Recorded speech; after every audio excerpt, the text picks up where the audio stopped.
हमारे प्रदेश अध्यक्ष जो कल विधानसभा घेराव में कांग्रेस का यूथ कांग्रेस का नौजवान कार्यकर्ता प्रभात पांडे जिसकी मृत्यु हो गई, उसके अंत्येष्टि में भाग लेने के लिए हमारे प्रदेश अध्यक्ष माननीय अजय राय जी जा रहे हैं। और माननीय अजय राय जी को, हमारे प्रदेश अध्यक्ष जी को जगह जगह रोकने का प्रशासन के द्वारा प्रयास किया गया।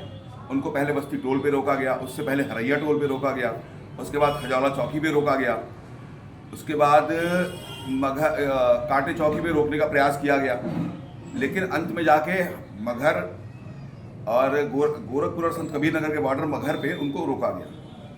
उसके बाद हम लोगों ने उनको दूसरी गाड़ी में बिठा के हम लोग उनको घकसरा से होते हुए सहीजनवा लेके गए। सहीजनवा से फिर हम लोग उनको कालेसर, जहाँ प्रभात पांडे की अंत्येष्टि हो रही थी, वहाँ हम लोग लेके उनको पहुँचे। उनकी गाड़ी को मगहर चौकी पे खड़ा की? नहीं, मगहर चौकी पे नहीं खड़ा किया गया था, जो कबीर चौरा रास्ता जाता है उस पर खड़ा किया गया।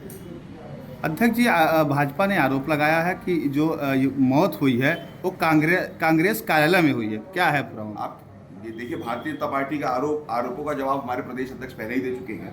हमारे दो कार्यकर्ताओं ने जब उसको चोट लगी, उसको पानी पिलाया, उसको ला करके कार्यालय में उसको लिटाया, उसके बाद एम्बुलेंस बुलाई गई। इनकी बैरिकेडिंग की वजह से एम्बुलेंस नहीं आ पाई। एम्बुलेंस ना पाने के कारण हमारे प्रदेश कार्यालय की गाड़ी से हम कार्यकर्ता प्रभात पांडे को लेकर के हॉस्पिटल गए, जहां उसको मृत घोषित कर दिया। वहाँ बताया जा रहा था कि प्रदर्शन रोकने के लिए नुकीली कीलें भी लगाई गई थी। नहीं, उसका विजुअल तो पहले भी आया था। उससे 2 दिन पहले हमारे प्रदेश अध्यक्ष ने सारे सोशल मीडिया को बुला के वो सारे बैरिकेड दिखाए थे, तो वो सब चीज़ें तो स्पष्ट हैं। आखिर उसके मौत का और मैंने पहले जब मुझे इन लोगों ने हाउस अरेस्ट किया था, उस दौरान बात हो रही थी, तब भी मैंने आप लोगों को बताया था कि वो बैरिकेटिंग और सब चीज़ें जो है वो कांग्रेस के कार्यकर्ताओं का हत्या करने का प्रयास है।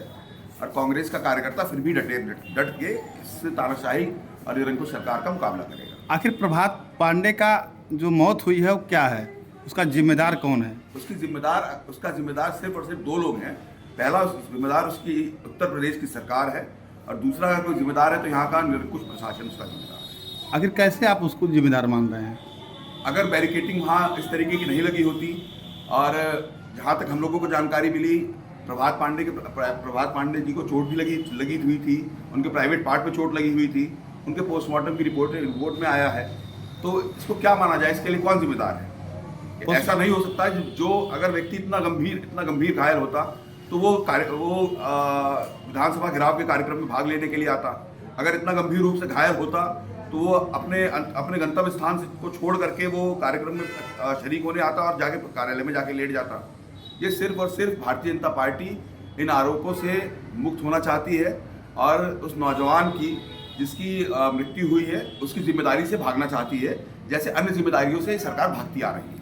आखिर क्या कारण रहा कि हमेशा जो है इस बार विधानसभा घेराव के कार्यक्रम में पुलिस प्रशासन द्वारा कांग्रेसियों को रोका जा रहा था? आखिर क्यों? देखिए, हम लोग जनहित के मुद्दों को लेकर के हम लोग विधानसभा का घेराव कर रहे थे। अब रोका जा रहा था, इसका जवाब तो इस प्रदेश के निरंकुश तानाशाह मुख्यमंत्री दे पाएंगे, उनके अतिरिक्त इसका जवाब कोई नहीं दे पाएगा। आखिर क्या डर सता रहा था योगी जी को कि आप कांग्रेसी को रोका जा रहा था जाने से? आप देखिए, संत कबीर नगर में ही है, ऐसी कोई चौकी नहीं थी, ऐसा कोई थाना नहीं था जिस थाने पे कांग्रेस के कार्यकर्ताओं को नहीं रोका गया। उसके बाद भी इनको ये उम्मीद नहीं थी कि इतनी संख्या में कांग्रेस का कार्यकर्ता पहले से ही वहाँ जाके डट जाएगा। हमारे प्रदेश अध्यक्ष 2 दिन पहले से ही जाके लखनऊ में डटे हुए थे। 2 दिन पहले से ही उन्होंने अपना निजी आवास छोड़ दिया था।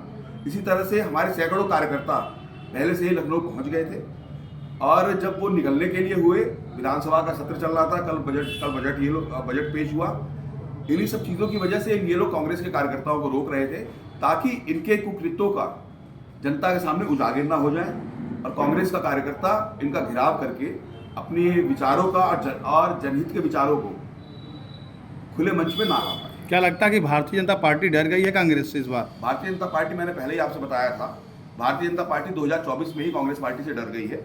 जब लोकसभा के चुनाव का परिणाम आया, उत्तर प्रदेश ही नहीं पूरे देश की भारतीय जनता पार्टी कांग्रेस पार्टी से डरी।